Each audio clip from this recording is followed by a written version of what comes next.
Hello friends, welcome back to my YouTube channel. आपका एक बार फिर से स्वागत करते हैं हम हमारे यूट्यूब चैनल पे।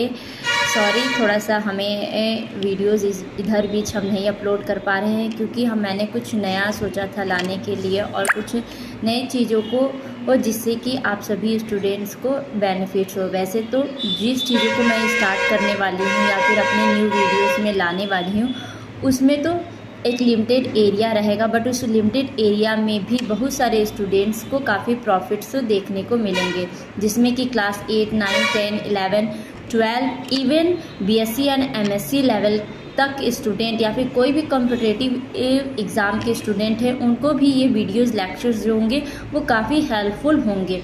उसी सारी चीज़ों को मद्देनज़र रखते हुए और साथ ही साथ स्पेशली ये BSc first year, second year and third year के स्टूडेंट्स के लिए ये वीडियो अप्लीकेबल होगा, जो कि ये एनईपी के थ्रू जो न्यू हमारी एजुकेशन पॉलिसी आई है, खासकर महात्मा गांधी विद्यापीठ के बच्चे जितने भी होंगे उनसे रिलेटेड, उनके बीएससी सिलेबस से रिलेटेड सब्जेक्ट जूलॉजी के कुछ अच्छे और काफ़ी हेल्पफुल वीडियोस आएंगे, जो कि आपके कॉम्पिटिटिव एग्ज़ाम्स हो चाहे आपका कॉलेज का एग्ज़ाम हो, सभी को क्वालिफाई करने में आपके लिए काफ़ी हेल्पफुल होगा।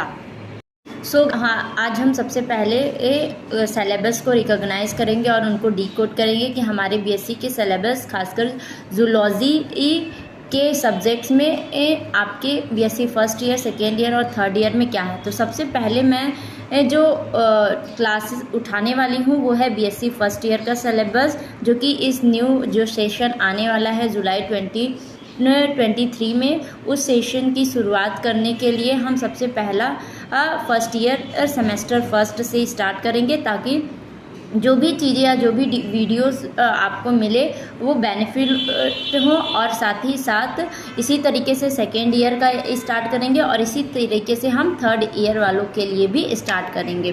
तो सबसे पहले हम आइए चल के देखते हैं कि हमारे बीएससी जूलॉजी सब्जेक्ट में फर्स्ट ईयर के फर्स्ट सेमेस्टर में क्या सिलेबस हैं। वैसे तो पहले बीएससी की अगर बात करें तो वो ईयरली होते थे, बट अभी उनको सेमेस्टर वाइज में न्यू एनईपी के थ्रू चेंज कर दिया गया है, जहाँ पे चीज़ों को सेमेस्टर वाइज कर दिया है। इसके कई सारे बेनिफिट्स भी हैं, क्योंकि आपको थोड़ा कम कंटेंट पढ़ने पड़ेंगे और ज़्यादा मार्क आप गेन कर सकते हैं, बट टाइम भी हमारे पास एक लिमिटेड टाइम होता है जिसके साथ हमें चलना होता है। तो सबसे पहले आइए हम डिकोड करते हैं अपने सिलेबस को। तो जैसा देख सकते हैं ये है हमारा पूरा सिलेबस, जो कि BSc first year first semester के सिलेबस हैं। इसमें कई सारे आपके बात करें तो कई सारे यूनिट दिए हैं। टोटल अगर यूनिट्स की हम बात करते हैं तो 8 यूनिट्स आपको देखने को इसमें मिलेंगे। तो सबसे पहले हम बात करते हैं इस थ्योरेटिकल पेपर के बारे में, जो कि आपके 75 मार्क्स के क्वेश्चन पेपर होते हैं, प्लस 25 मार्क आपके सब्जेक्ट से related assignment, projects and class work होते हैं। तो ये पूरे टोटल 75 मार्क्स में 8 यूनिट को कैटेगराइज किया गया है। तो जब सबसे पहले यूनिट की अगर हम बात करते हैं तो सबसे पहला यूनिट आता है structure and function of cell organelle, यानी कि हम structure and function of cell organelle, जितने भी हमारे सेल ऑर्गेनेल्स हैं उनके बारे में हम स्टडी करेंगे। खासकर हमारा स्टार्टिंग हम प्लाज्मा मेम्ब्रेन से करेंगे, सेल सेल इंट्रैक्शन से करेंगे, इंडो मेम्ब्रेन सिस्टम से करेंगे। तो ये हमारे आपके कह सकते हैं functional and structural unit of cell organelles के बारे में बताती हैं। नेक्स्ट अगर हम यूनिट की बात करें तो जो हमारा सेकेंड यूनिट है वो है structure and function of cell organelle. ये भी सेम ही है, बट यहाँ पे एक्चुअली मेन ऑर्गेनेल्स के बारे में हम पढ़ते हैं, जहाँ पे साइटोकाइनिन्स या साइटोस्केलेटन के बारे में जानते हैं, माइटोकॉन्ड्रिया के बारे में जानते हैं, परऑक्सीजोम, राइबोसोम, माइक्रोफिलामेंट, इंटरमीडिएट फिलामेंट, इन सभी के बारे में कवर करते हैं। अगर हम यूनिट की बात करें तो थर्ड यूनिट में न्यूक्लियस एंड क्रोमेटिन स्ट्रक्चर के बारे में हमें स्टडी करना होता है, जहाँ पे हम न्यूक्लियस इन यूकैरियोट्स के स्ट्रक्चर एंड फंक्शन के बारे में जानते हैं। नेक्स्ट है chemical structure and base composition of DNA and RNA, क्या केमिकल स्ट्रक्चर या बेस कंपोजिशन डीएनए आरएनए इसमें प्रेजेंट होते हैं, और डीएनए सुपर कॉइलिंग किस तरीके से होती है, क्रोमेटिन का ऑर्गेनाइजेशन कैसे होता है, और क्रोमोसोम के स्ट्रक्चर्स क्या होते हैं, और साथ ही साथ डीएनए एंड आरएनए के टाइप्स के बारे में भी हम कवर करते हैं यूनिट नंबर 3 में। अगर नंबर 4 की बात करते हैं तो यूनिट नंबर 4 में हम cell cycle and cell division के बारे में पढ़ते हैं और सेल सिग्नलिंग को भी हम यहाँ पे कंसीडर करते हैं। अगर cell cycle, cell division and cell signalling की बात करते हैं तो यहाँ पे सेल डिवीजन जो कि mitosis, meiosis, cell cycle and its regulation, साथ ही साथ हम एपोप्टोसिस की भी बात करते हैं। और अगर जब सिग्नलिंग की बात होती है तो जाहिर सी बात है हमें कुछ ना कुछ पाथवेज तो पढ़ने होंगे। तो जहाँ पे सबसे most important signal transduction pathway हैं जो कि आपका intracellular signalling and cell surface receptor, और जिसे हम GPCR लिंक्ड रिसेप्टर के नाम से जानते हैं, और जैक स्टेट पाथवे। ये जो पाथवेज हैं ये काफ़ी इंपॉर्टेंट है आपके सेल सिग्नलिंग के लिए।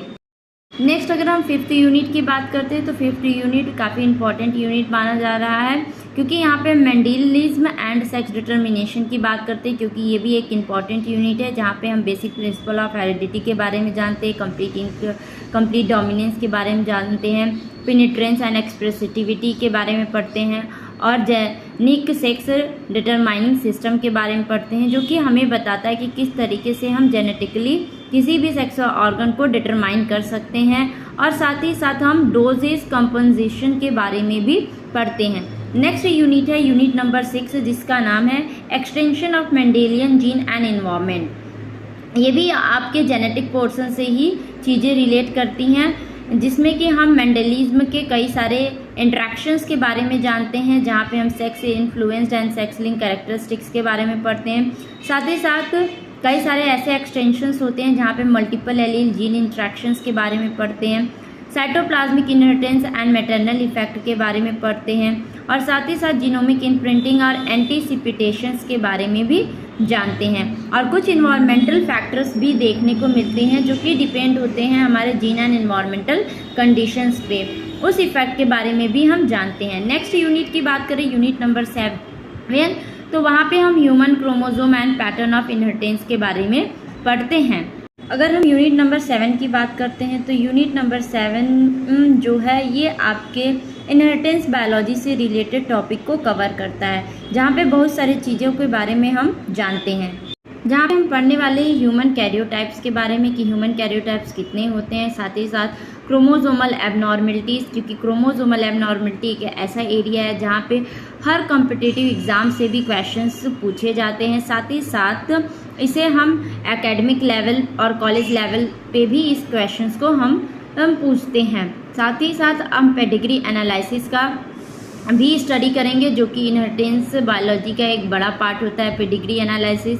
नेक्स्ट पैटर्न ऑफ इनहेरिटेंस के बारे में भी जानेंगे, क्योंकि ये पैटर्न ऑफ इनहेरिटेंस जो है वो पूरे इनहेरिटेंस बायोलॉजी को काफ़ी अच्छी और क्लियर कहते हैं ना, क्लियर क्लिस्टी एकदम पूरे काफ़ी अच्छी तरीके से चीज़ों के बारे में रिकॉग्नाइज करने में हेल्प करता है ये टॉपिक। नेक्स्ट हम यूनिट नंबर 8 की बात करते हैं जो कि काफ़ी ईजीएस्ट टॉपिक के साथ साथ एक टॉपिक पढ़ने में भी काफ़ी अच्छा होता है, क्योंकि इसमें ज़्यादा मेहनत नहीं करना पड़ता और हम अच्छे मार्क्स भी गेन कर लेते हैं। तो वो टॉपिक है आपका इन्फेक्टियस डिजीज़। जो इन्फेक्टियस डिजीज़ की अगर बात करते हैं तो यहाँ पे हमें इंट्रोडक्शन टू पैथोजेनिक ऑर्गेनिज्म, जिसके बारे में कौन कौन से ऑर्गेनिज्म है, virus, bacteria, fungi, protozoans and worms, इनके हम पैथोजेनिक ऑर्गेनिज्म के बारे में पढ़ेंगे।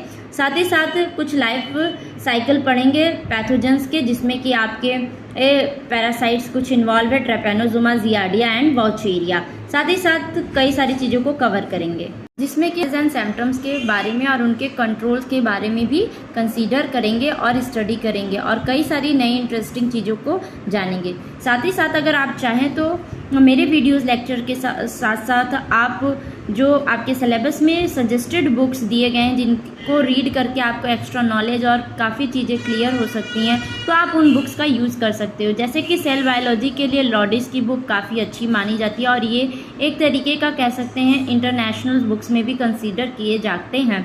नेक्स्ट आपके सेल बायोलॉजी के लिए अल्बर्ट्स की भी बुक काफ़ी अच्छी होती है। एंड अगर हम मॉलिक्यूलर अप्रोच की बात करें तो यहाँ पे कूपर का सेल भी, जिसमें कि हम इम्यूनोलॉजी वगैरह भी देख सकते हैं, काफ़ी अच्छी बुक्स इसमें हैं कूपर्स की।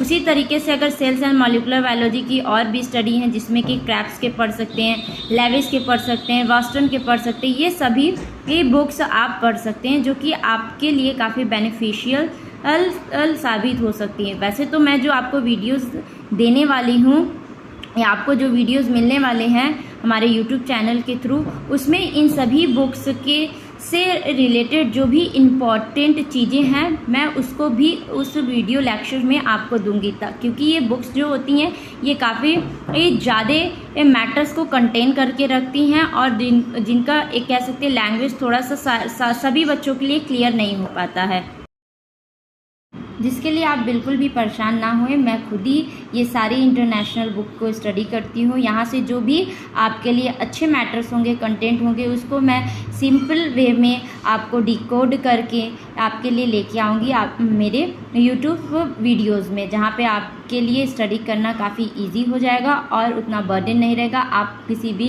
एग्ज़ाम्स को काफ़ी अच्छी तरीके से क्वालिफाई कर सकते हैं।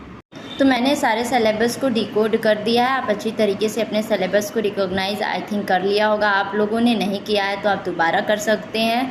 अब मैं आपको बता दूं कि कुछ आपके वीडियोस जो हैं वो आने स्टार्ट हो जाएंगे और मैं पूरी कोशिश करूंगी कि आपको एक अच्छा से अच्छा कंटेंट मिले, ताकि आपको स्टडी करने में किसी भी प्रकार का कोई प्रॉब्लम ना हो। और जो भी मैटर्स है सारे आपको मेरे चैनल्स में अवेलेबल मिलेंगे।